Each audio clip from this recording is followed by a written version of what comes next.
welcome to round 3 of Who Reviews the Reviewers. Here are my co-hosts as usual. He killed Superman and people still won't let him live it down. It's Vince! Death to Superman! Wait. And Is that what I meant? And he's the proud owner of his very own time machine. It's the real Manos. Hi, Kiba, everybody. 1,374 videos and counting. It's Eric. I can't stop. And yes, he really did buy that stupid shark figure just to get a Kilowog leg. It's the review spot. I just did it to fit in. To remind everybody what the winner of the contest will finally get, once again, just in case you haven't been following along, $50 gift card to Amazon.com, a spot on a review panel with us, with the judges, and a guest spot on Geek Snot Nerds, the podcast. Now, we've knocked 2 people off so far. We started with 8. We're now down to 6. And last week, we unfortunately had to vote off the G-Man of EAP. If you haven't subscribed to his channel, of course, be sure to do that. And I wanted to mention that since we voted him off, he's now changed the format so far of his videos. And he's really stepped up his game. I've been watching him. And it looks like this was a really good experience for him. And I'm really proud of him for taking our advice and not getting discouraged by getting dropped from the contest. So anyway, good luck to him and his channel. And if you haven't watched him, be sure and go and do that. For this week, the challenge was to review something from at least 10 years before you were born and review it as it was originally intended. So the idea is to have historical perspective. And we're going to begin with Tori GNR1's review of the Amazing Spider-Man Omnibus. First, let's examine the writing of Stan Lee. Stan was between the age of 40 and 43 when he penned those original stories. How he wrote dramatic situations about a bunch of teenagers in the 60s that were as convincing and realistic as this is beyond me. A lot of Spider-Man writers that followed Lee make the mistake of thinking that just dumping problems on Peter Parker randomly that aren't really his fault makes him an interesting character. Stan Lee weaves plot threads that continue throughout multiple issues that build on top of each other. Peter will do a bunch of things that he might feel are right at the time, but may create more problems for him in the future. And Manos. Thank you. This really struck me because I'm an old school Spider-Man fan, so obviously I gravitated to this review quite a bit.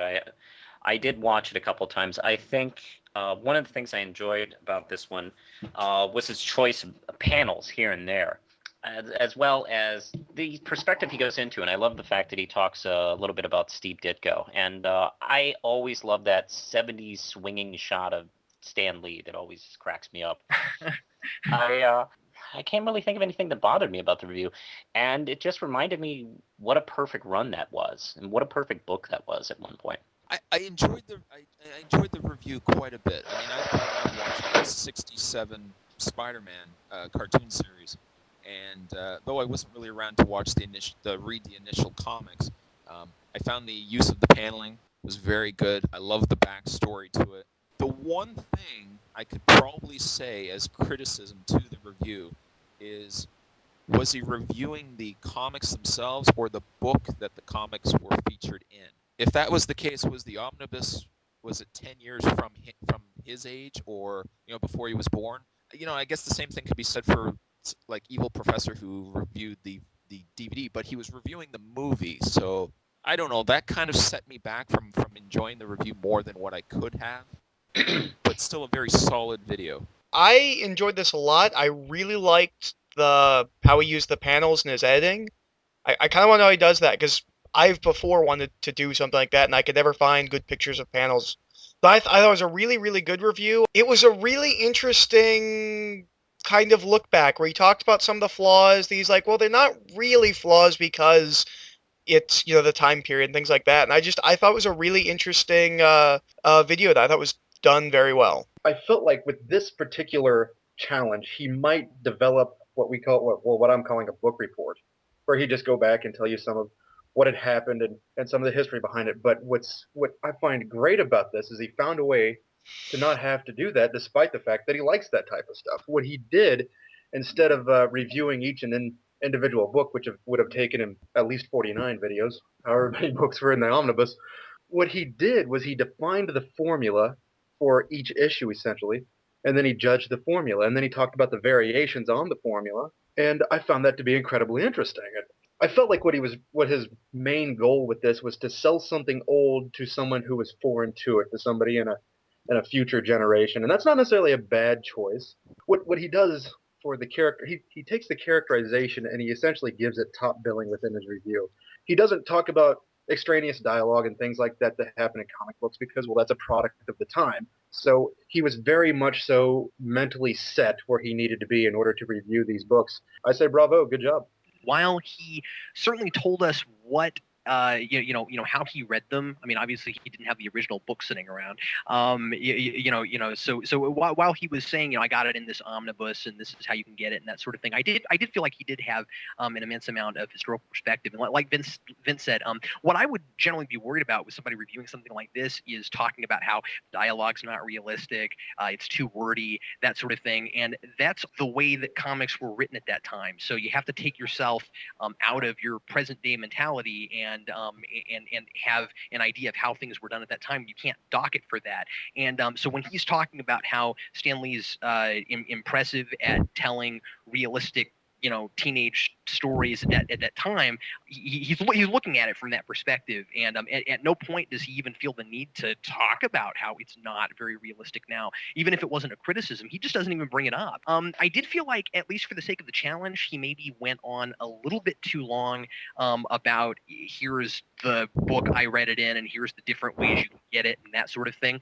I think Tori GNR1, as a reviewer, wants for his videos to say something to the audience that they're going to. It's got to have some kind of a current spin on it. Even if he's doing it for this contest, it seems like he's got to say, okay, well, what's the point? Why are you watching this right now? And he's remembering that he's got other people watching this than just us. I did feel like he completed the challenge. He was spanning like 43 issues, and he managed to be critical, and that was the part I wasn't sure he would manage. And he's getting more and more consistent about that. I think we're seeing him get better every week. I loved his review that last week. I think this review is even more solid than that one was. Next, we're going to go on to LaserDude99's review of Dr. Now, this film came out in 1962, and since I was born in 1989, I think I'm good, but you can do the math yourself. Now, of course, some people argue that Dr. No isn't really the first James Bond film, since there was a Casino Royale movie that came out before it, which is true, but let's be honest here, the James Bond films didn't really start until Sean Connery played the role.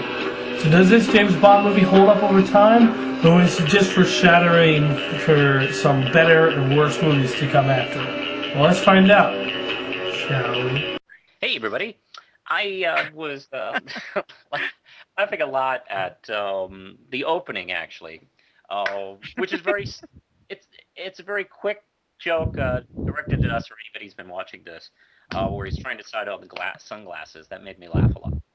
There's this point in the video where he actually, like me, had some trouble, remember what it was talking about. And see, while he's showing a clip of the film, which I remember was a little distracting. Other than that, I really did enjoy the video, let's see. And all these, I love how he talks about the spider scene, which is probably my favorite bit. I've always thought that was a cliche, weird thing to put in spy movies in the past. It was like, how do you know that spider's actually going to do anything when you put it on set? Do you train the spider to bite people? I don't know. And apparently, according to a comment from one of his viewers, apparently he could tell obviously what kind of spider that was, and it wasn't even poisonous at all. It was very obviously a really tame spider. Well, actually, a lot of people don't know this. The spider was actually supposed to strangle him. And he's consistently, one of the funniest guys that we've been watching. I liked his video, but I think I liked last challenge's video a little bit better. I don't feel as if his review this week came across as strong. The beginning was good. I found the little joke with the glasses was very entertaining. But I found when he was starting to get into the footage, I felt as if he wasn't doing a voiceover to the footage, but he was almost watching the clip at the time that he was talking. It kind of almost seemed like he wasn't sure what he wanted to say while the clip was going. It was a good review, but I think I prefer his last challenge versus this one. It just didn't seem as strong to me. I like this one quite a bit. I thought it had a very interesting kind of a modern take on it, where like he complains about like the pacing and things like that. That because I personally also find the movie kind of boring at points. Now, I don't know if that is a like being born 20 years after the movie type of thing, or if that was just like maybe they thought that back then too. I don't know, but I thought a lot of his points are really good. Kind of looking at it with modern eyes. I also really thought the glasses joke was funny too. But yeah, on the whole, I really enjoyed this. I think it's interesting. One thing that he does that I can appreciate, where he goes on for a while about that particular scene. He doesn't sit there and give you every step of the movie like so many online critics are starting to do. It's not necessarily the point of a critique to do a summary. It's telling you the relevant information for the point that he wants to give you. So for that, I applaud him. Now, his judgment on pacing, I really felt like that was modern sensibilities intruding upon history. And movies were slow back in the 60s. Movies were slower before even that. And also, I had a little issue. It's the same issue, but they had a shot, and he said this is really funny, where they showed James Bond smashing a spider with his shoe. Now it is a little funny, but at the time they had film was a little more like staged theater back in the 50s and 60s. Having that shot where they just showed effectively the entire room and let him do that was very typical. So it's funny to us now because we're used to these quick cuts. We're used to all these machines that we stick into our movies in order to heighten tension and make the film faster paced, even though maybe not a whole incredible amount is happening on screen. And also, I thought his judgment on special effects was potentially invalid, although I do agree with a lot of the things that he's saying, but that's because I'm not fond of a lot of the things that came out in the 60s. Yeah, I agree with a lot of what Vince just said. If this video had been put in for a different challenge and it wasn't about a historical perspective, I think I would have liked it a lot more. I think for the challenge, all the places Vince said, I think he missed the point a little bit because it was a really fun review. But I think that this time especially, he was worried a little bit too much about being funny and not trying enough to do a good review.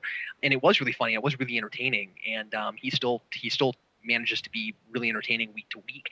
But now Vince said something about how you don't have to do a giant synopsis, and I totally agree with that. Although I would have liked him to have started with at least a short one in case you A, haven't seen the movie, or B, it's been a while. And I fall in that second category. It's been a really long time. I was probably a kid last time I saw Dr. No, and so I would have appreciated a little bit of context. And I think that the point of synopsis is context. What are we talking about? What was the story of the movie?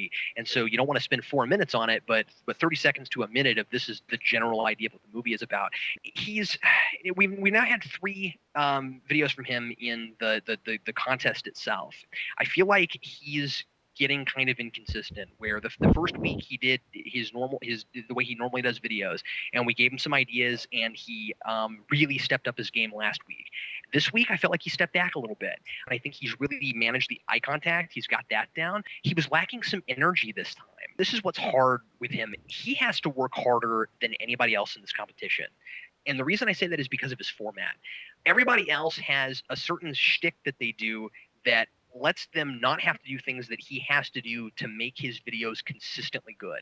Either they improv everything on camera, or they read from a script off camera and then put up pictures over that. He's doing a mixture of both, and that is a lot of work. If he does it entirely from a script, he's got to memorize that script. If he does some improv and some not scripted, and there's a lot of stumbling over words, that becomes problematic, and it's not as professionally made.